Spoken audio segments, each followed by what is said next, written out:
Hello friends, welcome to my channel education with Jyoti. तो आज हम जो है नेट एजुकेशन का यूनिट 5 से हम उसकी चर्चा करने वाले हैं, पाठचर्या तथा उसका सिद्धांत। तो मैंने यहाँ पे लिखा है पाठचर्या की संकल्पना, कॉन्सेप्ट ऑफ करिकुलम। तो करिकुलम क्या होता है? जैसे करिकुलम, मान लीजिए करिकुलम वो एक्टिविटी है जो क्या होता है, जो विद्यालय तथा शिक्षक और छात्र तीनों को एक दूसरे से जोड़ता है। ठीक है, मान लीजिए करिकुलम, जैसे मान लीजिए ये विद्यालय है। हाँ, ये विद्यालय है और विद्यालय में जितनी एक्टिविटीज़ होती हैं, ठीक है, विद्यालय में जितनी एक्टिविटीज़ होती हैं, एक्टिविटीज़ मतलब क्या, जब से आपका एडमिशन हुआ आप उसके बाद से आप वहाँ पे एडमिशन लिए, यहाँ से लेकर के आपके रिज़ल्ट निकलने तक, मतलब आप जब तक वहाँ पे हैं, तो जब तक उस स्कूल में है, जो भी आप क्रियाकलाप कर रहे हैं, मतलब वो उसकी पाठचर्या हो गई।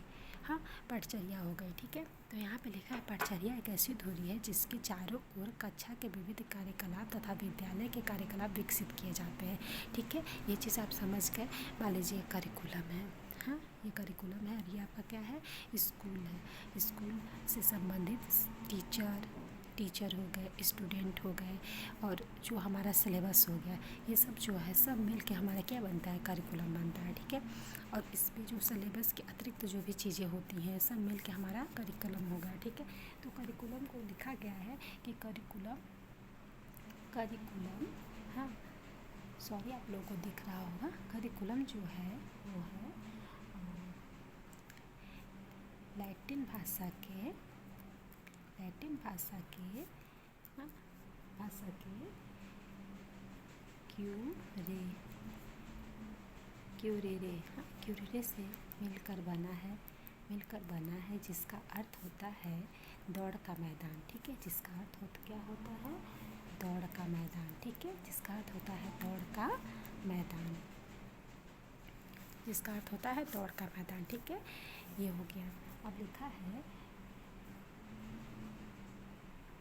अब ये लिखा हुआ है कि पाठचर्या वो चीज़ नहीं होती है जो हमें विद्यालय में पढ़ाई जाती है, जो हमारे सिलेबस है, जो हमारा, मान लीजिए हमने मैथ पढ़ा, इंग्लिश पढ़ा, ये सभी पाठचर्या नहीं होता। पाठचर्या वो होता है जो उस सिलेबस के अलावा जो हमसे जुड़ा होता है, उसके एक्स्ट्रा करिकुलम जो होता है, एक्स्ट्रा करिकुलम आप एक्टिविटीज़ करते हैं स्कूल में, वो होता है, कॉलेज में करते हैं। तो ये सब चीज़ें जो होती हैं, ये सब करिकुलम से ही परिभाषित होती है। ठीक है, अब इसके बाद से हम अब अगला देखेंगे कि बहुत लोग कहते हैं, अब इसका एक डेफिनेशन देखेंगे। डेफिनेशन हम पहले बाद में लिखें। अब बहुत लोग क्या करते हैं, करिकुलम हाँ, और सिलेबस को, ठीक है, करिकुलम और सिलेबस को एक ही चीज़ समझ लेते हैं। ठीक है, सिलेबस को एक ही चीज़ समझ लेते हैं, जो कि ये एक नहीं होता है, इन दोनों में डिफरेंट होता है। डिफरेंट क्या होता है, डिफरेंट ये होता है कि ये जो होता है ब्रॉड एस्पेक्ट होता है। क्या होता है, ब्रॉड एस्पेक्ट होता है। मतलब जो होता है कि ये जो होता है ओनली सिलेबस नहीं होता है, आपको यूनिट नहीं पढ़ना है, ये आपका सिलेबस नहीं है, ये ब्रॉड एस्पेक्ट है, ब्रॉड एस्पेक्ट है। ठीक है, और ये नेचर में कैसा होता है, ये प्रिस्क्रिप्टिव होता है। ठीक है, प्रिस्क्रिप्टिव होता है, मतलब जैसे कि मान लीजिए प्रिस्क्रिप्टिव मतलब क्या होता है कि दिया होता है कि ऐसा करना है, इसमें हम इम्प्रूवमेंट नहीं कर सकते हैं ज़्यादा। लेकिन सिलेबस जो होता है डिस्क्रिप्टिव होता है। क्या होता है, डिस्क्रिप्टिव होता है। ठीक है, डिस्क्रिप्टिव होता है, और ये नैरो एस्पेक्ट होता है इसका। नैरो एस्पेक्ट मतलब क्या, जो आपके सिलेबस में जो भी यूनिट आपने ख़त्म कर लिया, चैप्टर हो गया, ये सब होता है, ये सब आपका हो गया। ठीक है, ये चीज़ समझ में आ गई। अब ये कहता है, ये होता है कैन नॉट ईजिली ये कैन नॉट ईजिली एडजस्ट, ये एडजस्ट नहीं होता है, ईजिली एडजस्टेड होता है। ठीक है, और ये क्या होता है, इसको नॉर्मली जो होता है for fixed term, normally a year. ठीक है, मतलब ईयर में इसको आराम से फिक्स किया जा सकता है। ठीक है, ये हो गया। और इसके बाद से इसमें जो होता है,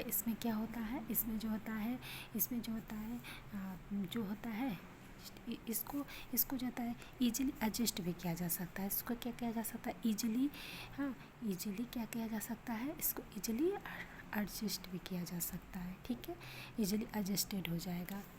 ठीक, इतना हो गया।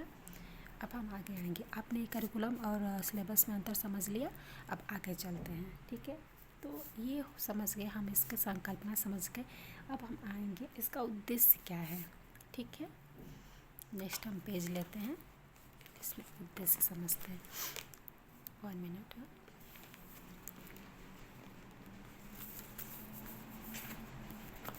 तो करिकुलम देखो, करिकुलम इसलिए हम हमारे लिए सिलेबस को चेंज करने के लिए करिकुलम को बोला गया, क्योंकि जैसे कि होता है कि मतलब ज़रूरी था करिकुलम को चेंज करना। क्यों करिकुलम को चेंज करना ज़रूरी था?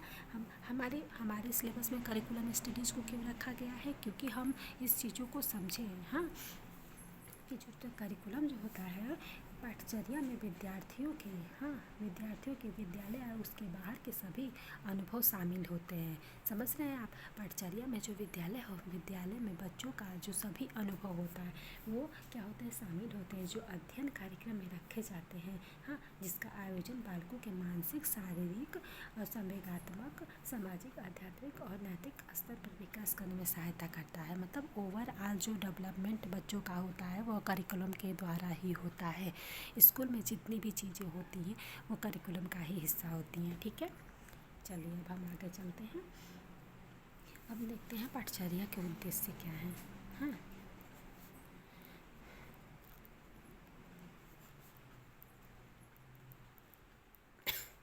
सॉरी, पाठचर्या के उद्देश्य क्या है।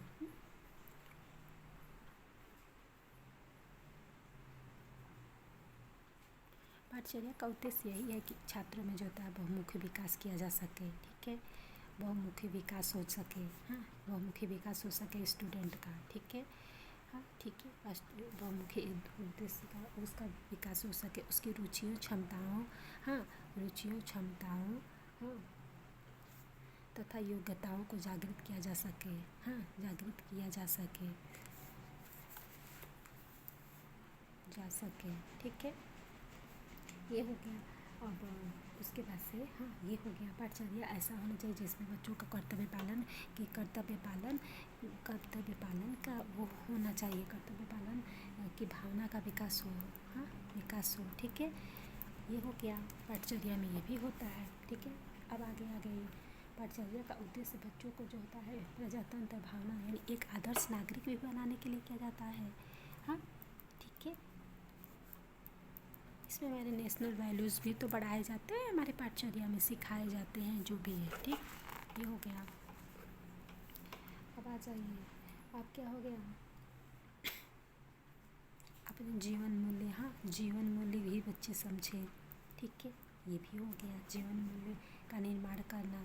ठीक है, जीवन मूल्य का क्या करना, निर्माण करना। ठीक है, ये हो गया, हमारे पाठचर्या में आ गया। ठीक है, अब हम देखेंगे कि पाठचर्या के अलावा जो होता है, हाँ पाठचर्या मतलब हम लोग सिलेबस और पाठचर्या में समझ लिया।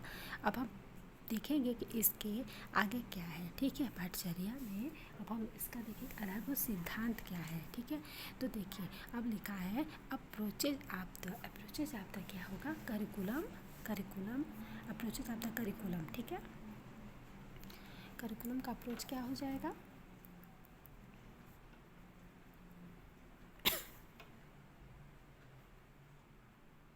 अप्रोच क्या है करिकुलम का,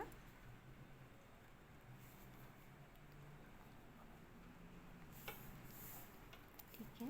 तो अप्रोच क्या है, अप्रोच आपको भी पता है कि एक ट्रेडिशनल मॉडल हो जाएगा। हाँ, ट्रेडिशनल मॉडल हो जाएगा, एक ट्रेडिशनल अप्रोच था। ठीक है, जो अब नहीं है। एक होगा कंटेम्पोरेरी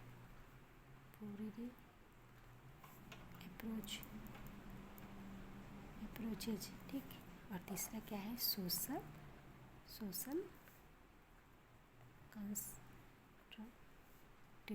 हाँ, कंस्ट्रक्टिविज्म क्या होता है, अब देखिए हम तीनों बता रहे हैं। ट्रेडिशनल मॉडल में वही था टीचर सेंटर, आप समझ ही रहे हैं, टीचर सेंटर था, टीचर लेक्चर देता जाता था, बच्चे स्टूडेंट्स सुनते जाते थे। यहाँ पे टीचर क्या था, टीचर यहाँ पे क्या था, एक्टिव था। ठीक है, यहाँ पे टीचर एक्टिव था और जो स्टूडेंट था वो क्या था, पैसिव था। ठीक है, मतलब बस सुनता था। ठीक है, फिर दूसरा हो गया कॉम्पिटेंसी मॉडल। क्या होता है, इसे लर्नर सेंटर, इसे क्या कहते हैं, इसे लर्नर सेंटर मॉडल भी कहते हैं, इसे लर्नर सेंटर भी कहा जाता है। लर्नर सेंटर मतलब क्या हो गया कि बच्चों को ध्यान में रख करके बच्चों का होलिस्टिक विकास हो सके। हाँ, होलिस्टिक डेवलपमेंट के लिए, हाँ, के लिए बनाया गया। ठीक है, और तीसरा क्या होता है, सोशल कंस्ट्रक्शन, सोशल समाज की संरचना। हाँ, समाज की संरचना या समाज की आवश्यकता।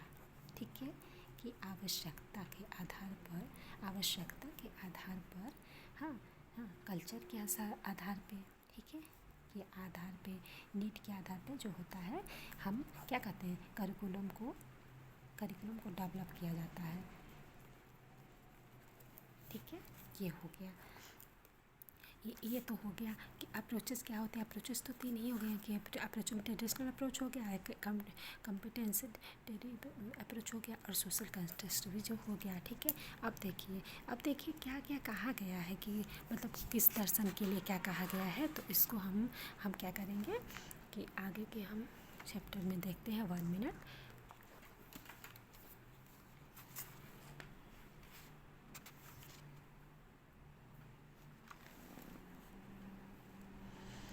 तो आगे हम ये देखेंगे कि अप्रोचेज अपने करिकुलम में क्या कहा गया कि किस का मतलब वो किया गया।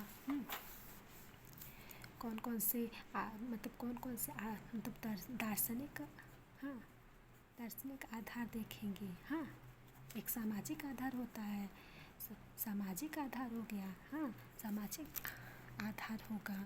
ठीक है, एक सामाजिक आधार हो गया, एक क्या हो गया, मनोवैज्ञानिक आधार। हाँ, मनोवैज्ञानिक आधार के आधार पर हम जो है क्या करते हैं, हम जो है करिकुलम का